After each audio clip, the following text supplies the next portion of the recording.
Nearly every single game that has had Sweet Baby Inc.'s name attached to it has been a financial or critical failure, and that doesn't seem to be changing anytime soon. But now their latest release, Flintlock Siege of Dawn, is out. The critics are only giving it decent reviews, but there is basically nobody playing it.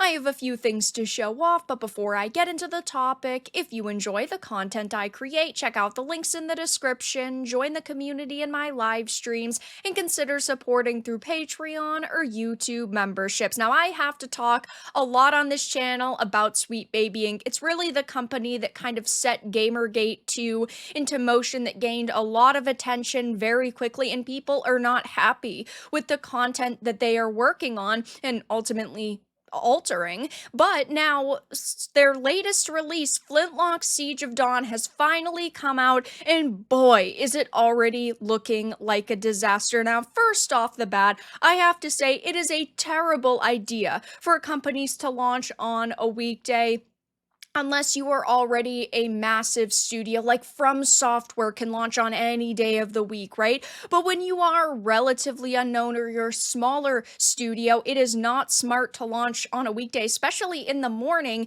And that is exactly what happened with Flintlock Siege of Dawn. Thursday morning, they said to themselves, this is the best time to launch a game. So of course, going into launch weekend, I am sure that we are going to see slightly higher player numbers, but for launch, these are just terrible to go off of at this point in time. As you can see, judging by the Steam charts, so far, very bad. Players in the game right now, 600, and of course, the all-time peak was 2 hours ago at launch with 607 people online. Now, of course, there are some caveats to this because it is on Game Pass, and I do think that it probably is getting quite a bit of traction that way, but of course, we know that Game Pass really isn't all that positive for studios. We've heard several developers come out and say, well, we do still ultimately rely on individual sales off of Game Pass, and I'm sure that this studio is as well, but well, it doesn't look like many people are going to really be buying this or financially supporting it. Now, of course, I typically do not trust critic reviews. I play things myself, give them a shot myself, and it will be interesting to see how users rate this game, but so far, it's only looking decent for this. Now, a 71 is not awful by any means, but we are talking about critics who do generally support the messaging and ultimately the ideology that is shoved into products like this. So you would think that, of course, they are going to look past all of the technical issues and any story issues, right, in order to promote a game that supports their ideology, but ultimately even they're saying it's not perfect. It does things well, like the open world, and it is a fun experience that blends action and the Souls-like genre together, but it's still got issues. Now, of course, I don't necessarily think that, again, the critics are to be trusted, but it is interesting seeing them giving the game these scores. And of course, when it comes to Sweet Baby Inc., we know their focus is injecting DEI ideology into the product that they're hired to work on, but everything they're involved with just sucks. They've got bad scripts, character designs, gameplay. I mean, you name it, and it's got a problem. I have not seen a single game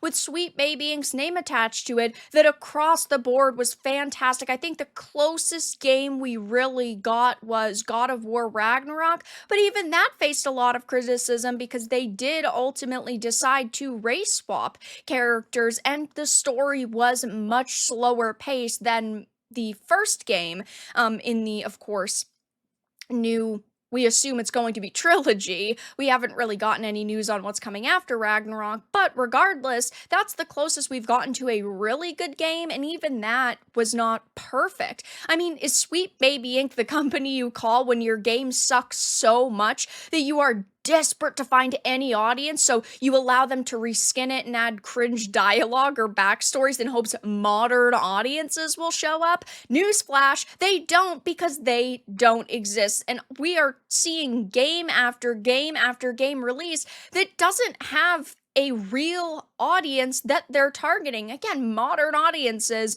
do not exist. Closest group of people to that are sensitive snowflakes on social media, and they are not showing up to support products like this. I mean, look at Suicide Squad Killed the Justice League. It had everything. It had feminism.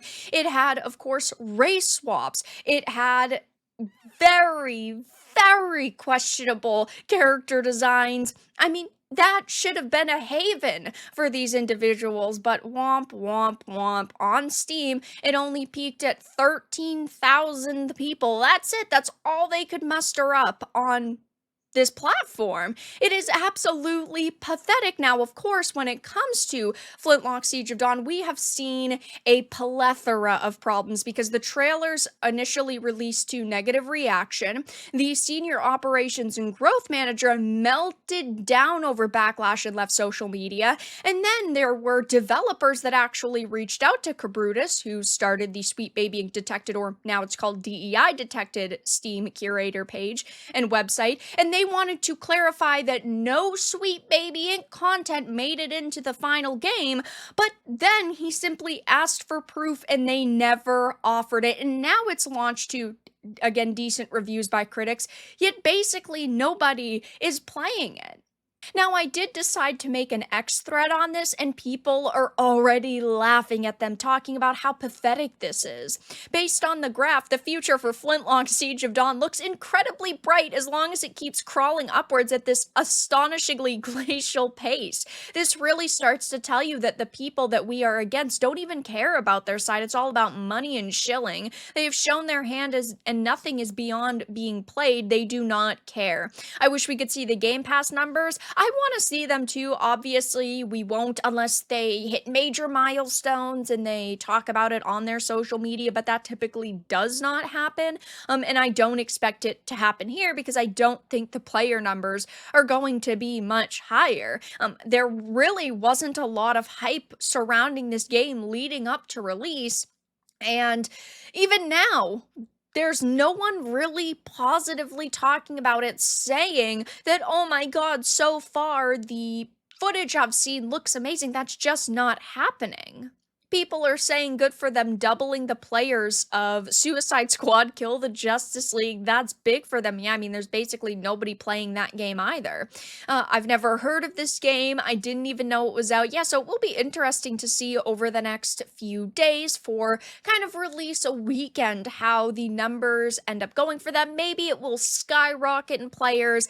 I just highly doubt it, and this looks to be the next massive Sweet Baby Ink failure. Will anybody from this team take to social media and melt down and call us all ists and phobes for not supporting this game that has a strong, independent woman of color as the lead? Probably. I'm sure that we are going to see some individuals coming out and calling us ists and phobes, maybe even the media trying to defend this game. Only time will tell, but for now, that's all that I really had to discuss in this video. Let everyone know your thoughts in the comments below. If you enjoyed this, give it a like, and if you didn't, give it a dislike. I appreciate your support either way, but I will talk to you all again in the next video really soon.